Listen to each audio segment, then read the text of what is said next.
灣區置業有話直說 ，Hello 觀眾朋友大家好，歡迎收睇灣區置業有講究，我係主持人 Ian。咁今期節目咧依然留喺中澳湖心印象呢邊啦，睇翻佢個一個大積少少嘅單位啦，118方同埋104方㗎。咁而家身處嘅話咧，亦都係佢6座呢一邊啦。咁到時而家示範單位咧，亦都係設喺6座呢一邊，但係正式加推嘅話咧係最尾嗰一座4座啦，咁4座亦都係同6座一樣啦，都係靠呢個方向嘅。咁整體小區啦，我哋上一期亦都講過係非常之易記啦，順時針嘅順序啦，1、2、3、4、5、6咁一字排一個圓圈轉開嘅啦。咁正式而家嘅話咧就係賣緊4棟嘅118方啦。咁政策嘅話咧，亦都係之前都有講過啦，月供補貼同埋一個車位使用權同埋契稅補貼，包括全屋嘅家私電器咧，華為智能家居系統亦都係幫我哋配齊晒噶啦。OK， 咁我哋今日就廢話唔多講，直接上去示範單位望一望。OK， 觀眾朋友，咁而家嚟到6棟4樓嘅示範單位啦。咁因為整棟樓咧都係板樓嘅設計啦，所以都可以話做到一梯2伙嘅設計嘅。咁 lift 出嚟嘅話咧就係呢2戶啦。咁中間呢條走廊位過去嘅話就係對面嗰2戶，同樣都係做到一梯2伙啊。咁個感覺係非常之似中澳春城啊。咁我哋首先睇翻呢隻單位嘅話，就係4棟正式加推嘅一個單位啦，118方係做咗南北通透嘅客廳同埋3+1房嘅。咁啊正式入門睇睇先。咁到時交標嘅話，亦都係智能門鎖、防火門，亦都係我哋最終交付標準啦。但係呢隻單位嘅話咧，亦都係做咗爆改嘅啦。咁可以見到入到嚟咧係打造我哋 Open Kitchen 一個設計啦。咁我哋首先講翻廚房位先啦，係啦。咁到時交標嘅話咧就 L 型嘅操作台啦，咁包括一個吊櫃、地櫃3件套，亦都係最終交付標準啦。咁交標嘅時候咧就係正純一個緊廚空間嚟嘅，係啦。咁交標嘅話咧，就到時頭先我哋講到嘅都係幫我哋做好晒啦。咁呢隻 Island 嘅話咧就冇嘅，需要自己後期設計翻啦。咁我覺得佢咁樣嘅設計嘅話，亦都係做得非常之有格調啦。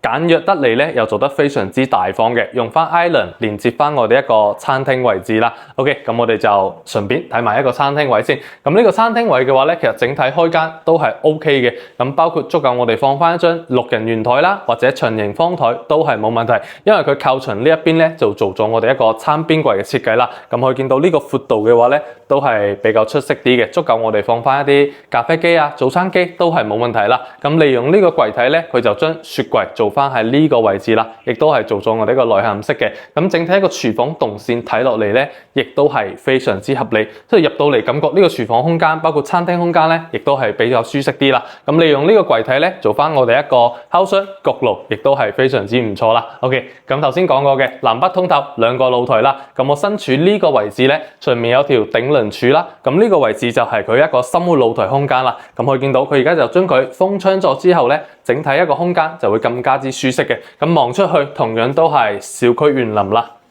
係啦，去感受下。咁呢一邊嘅話就係隔離小區藍光柏岸嘅。咁藍光柏岸整體成個小區咧，亦都係小高層做翻低密度啦，同我哋中澳湖新印象都一樣，都係17層高、18層高嘅一個設計嘅。所以周邊一個採光同埋通風效果咧，我覺得係做得非常之好嘅。入到嚟咧係比較舒適啲嘅。好，咁我哋頭先講到嘅3+1房設計啦，咁呢一邊其實就係頭先加一個空間啦。咁我哋可以見到啦，其實佢都係足夠做翻我哋一間客房使用嘅。不過床位咧，可能就只可以放到1.2米床，靠翻我哋窗位啦，就會比較細啲。或者係屋企居住人口少啲嘅情況下咧，將呢間打造成一個 studio 工作室，我覺得都係非常之唔錯噶。我好中意佢個設計，就係佢呢一邊係做翻我哋一個推拉趟門式嘅啦。因為正常交標嘅話咧係有門同埋有牆身嘅，佢就打拆咗部分之後咧，做翻我哋一個半開放式啦。咁用翻玻璃趟門嘅話咧，整體採光入到嚟，成間屋嘅光感咧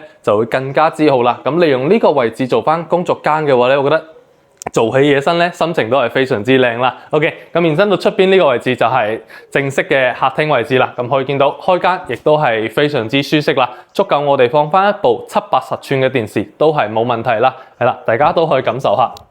咁到時交標嘅話咧，亦都係就大概客廳啦，就除咗我哋一啲軟裝硬裝之外啦，都係咁樣嘅設計，乳膠色白牆啦。咁到時交標亦都係贈送咗梳化同埋台、電視櫃加埋電視，亦都係全部幫我哋做好啦。咁包括屋企入面嘅冷氣啦，亦都係贈送俾我哋，送咗全屋嘅家私電器啦。好，咁延伸到出邊就係我哋一個主露台嘅空間啦。咁亦都係做咗風窗設計啦。咁望出去嘅話，亦都係我哋小區園林水景呢一 part， 同埋我哋可以感受到咧，同我哋對面一座嘅單位咧，樓間距亦都係非常之舒適啦。咁118方嘅話咧，其實6座呢一邊都係有剩餘尾貨啦。咁而家正式加推嘅話咧，就係4座嗰一邊，選擇性就會比較多啲。但係4座嘅話，佢係靠近入邊嘅，佢就唔似6座呢一邊啦。sorry， 靠近門口位呢個空間啦。如果係1座呢一邊咧，如果高層望出去咧，高過呢個門口位咧，其實望出去就相對嚟講比較開揚啲啦。咁包括頭先片頭我哋亦都講到啦，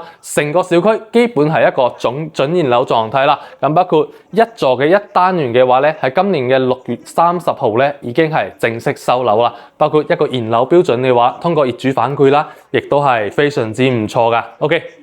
咁我哋正式睇翻一個休息空間先。咁全屋嘅話咧，亦都係配備咗我哋一個華為智能家居系統啦。咁通過呢個 mon 咧，就可以控制到全屋嘅燈光啊、冷氣啊、窗簾啊，無縫接入華為嘅智能家居啦。咁單獨呢個華為智能家居系統去安裝咧，市面上其實都係要2-3萬蚊嘅。咁包括一啲開關撳掣咧，亦都係用翻我哋呢啲觸感類啦，亦都係華為品牌，都係做得比較精緻啲嘅。好，咁我哋正式睇翻佢個工位先。咁工位亦都係採用咗3進式嘅一個設計啦。咁洗手台啊、鏡櫃啊、座廁、企缸位呢啲就全部幫我哋做好啦。咁呢個企缸位我哋可以見到啦，空間亦都係非常之充足啊，幾大隻都係足夠轉身嘅。咁包括飄台位亦都係贈送面積啦，方便我哋可以坐低浸下腳。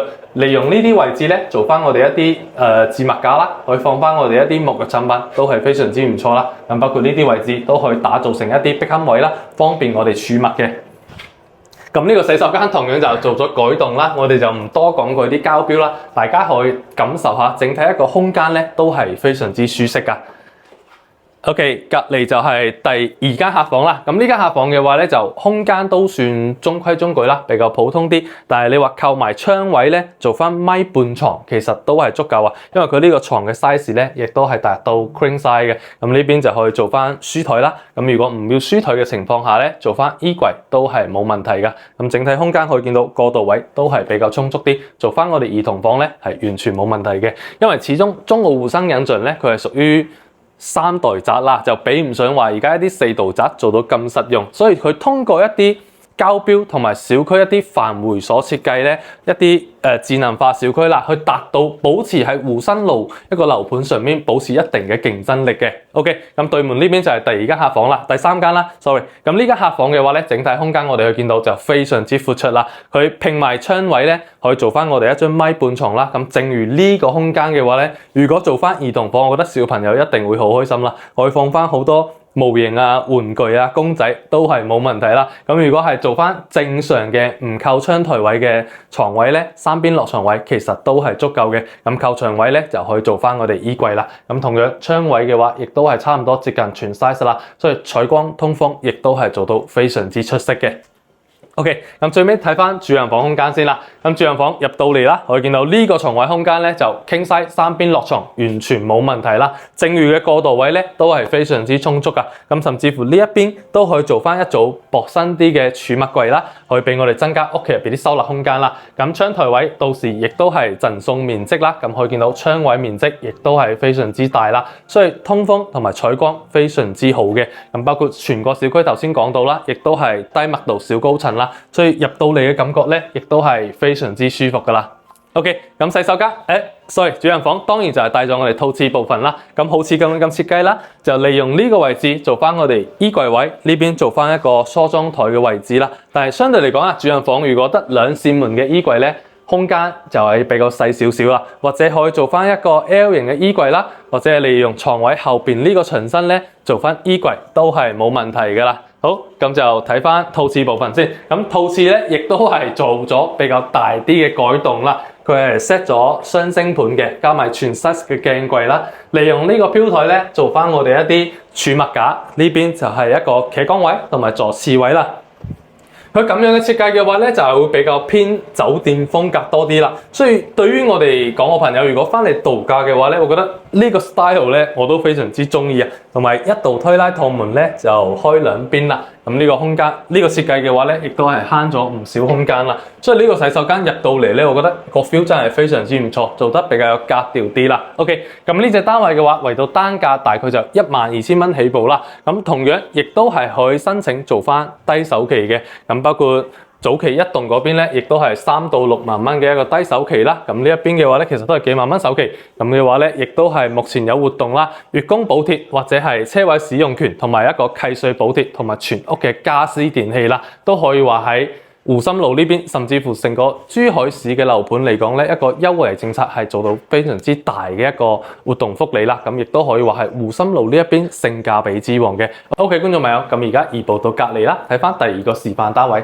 104方啊。咁104方咧，目前選擇咧就係6棟呢一邊啦，因為4座目前最新加推咧就只加推咗118方嘅啫。OK， 咁104方係做咗3房2衛嘅設計啦。咁同樣入門位置一個智能門鎖防火門啦，包括到時呢一邊仲有一 set 到頂嘅鞋櫃咧，係會幫我哋做好，係我哋一個交付標準嚟嘅。咁同樣呢個單位亦都係做咗一個爆改嘅啦，打造我哋 open kitchen 嘅設計啦。但係到時交標亦都係吊櫃隊嘅3件套啦，就除咗雪櫃之外咧，其他都係幫我哋做好啦。咁同樣呢隻單位都係打造成一個開放式廚房，用 island 拼接埋我哋一個餐台啦。OK， 大家可以感受下。包括中澳一個示範單位咧，每次出到嚟我都係非常之中意，因為佢個顏色衝撞咧係用得非常之大膽，入到嚟係真係非常之具有青春活力嘅，即係入到嚟嘅感覺咧，我覺得係後生嘅一定都會非常之中意，因為整體嘅感覺入到嚟真係非常之好啦。但如果係對於一個居家居住嘅角度嚟講咧，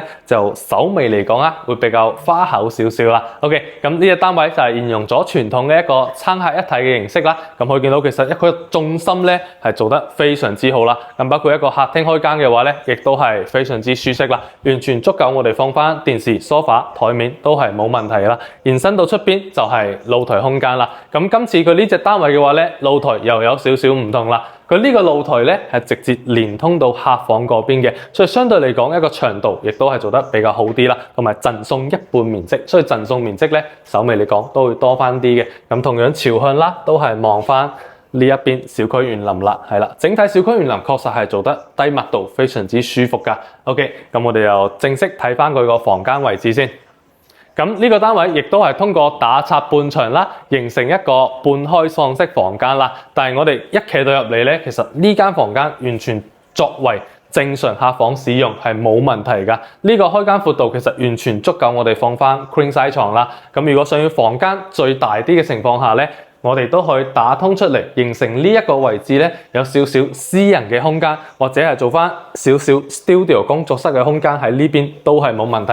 因為佢對正窗位嘅話咧，其實有一定足夠嘅光線入到嚟，所以我覺得係辦公起身啦，或者係坐喺呢邊點講咧，放空下都係非常之舒服㗎。OK， 咁對面嘅話就係公衛嘅空間啦。公衛同樣都係3進式嘅設計啦。咁鏡頭就可以簡單過一個，因為佢呢個單位咧就係做咗改動㗎啦。OK， 咁再過到隔離就係第二間客房啦。咁呢間客房相對嚟講咧就會比較細少少，適合做翻兒童房或者係工作室啦，可以放翻米二床啦，加埋少少衣櫃同埋書台位啦。但係可能做工作室咧，相對嚟講會更加之適合啲，因為板樓其中一個缺陷咧就係呢個窗位佢對出去咧就係頭先我哋開頭有講到啊，嗰條走廊位嘅。但係佢呢個單位咧係做咗隱藏百葉簾啦，但係佢個最終交付咧，亦都係幫我哋全屋每一個窗位咧都係做咗呢一隻隱藏百葉簾嘅，所以就可能需要長期落簾啦。但係整體嚟講，一個透光性咧係比我哋傳統窗簾嗰邊咧會好翻啲，同埋比較基本啦，都可以話唔使清潔啦。不過呢啲後期維護咧就可能，如果一壞咧就麻煩啲，因為佢成嚿玻璃換咗嘅。OK， 咁最尾睇翻我哋主人房啦。咁呢個主人房空間其實我覺得都非常之舒服啦。其實我覺得同頭先118方比起身啦，呢個主人房空間咧係一啲都唔舒適噶。可以見到床位空間傾西咧完全冇問題啦。咁飄台位咧亦都係全贈送面積啦。咁學似咁樣嘅設計啦，可以做翻我哋衣櫃啊， sorry， 底櫃同埋軟墊啦，都係冇問題啦。咁包括都係一扇比較大啲嘅窗位啦，採光通風都係冇問題嘅。咁利用呢啲位置咧，可以做翻我哋衣櫃啦。咁都係嗰個問題，衣櫃手尾空間咧會比較細少少，所以可能可以做翻我哋一個七字形轉角形嘅衣櫃啦，就比較適合啲。或者係利用頭先嗰間會對到過渡位嗰間房間咧，做翻我哋衣帽間，亦都係唔錯嘅。好，咁延伸到入邊就係一個主人房套廁空間啦，咁就傳統嘅三進式設計啦，洗手台、鏡櫃、坐廁、企缸位都係幫我哋做好啦。但係佢呢個企缸位咧，我就非常之中意啦。佢個開間闊度咧係非常出色嘅。咁呢一邊其實係足夠我哋放翻 mini 浴缸、摺疊浴缸係冇問題嘅。佢呢個開間真係做得非常之唔錯，無論幾大隻咧都係完全足夠轉身㗎。咁呢隻單位嘅話咧，同樣亦都係可以做到我哋一個低首期上車啦。咁同樣均價都係12000蚊起步嘅。OK， 咁整體嚟講咧，亦都係湖心路性價比做得非常之好嘅一個樓盤啦。基本係可以做到拎包入住嘅，即係全屋嘅交標嘅話咧，其實大家都可以睇翻我哋上一條片啦，因為我哋嗰邊亦都可以詳細喺一棟嗰邊咧，同大家介紹過佢一啲細面積嘅單位同埋佢一個交付標準㗎。OK， 咁如果對中澳湖新印象呢個樓盤有興趣嘅觀眾朋友咧，都歡迎 contact 我哋嘅聯繫方式或者添加我哋 WeChat WhatsApp 領取樓書啦。我係 Ian，下期再見，拜拜。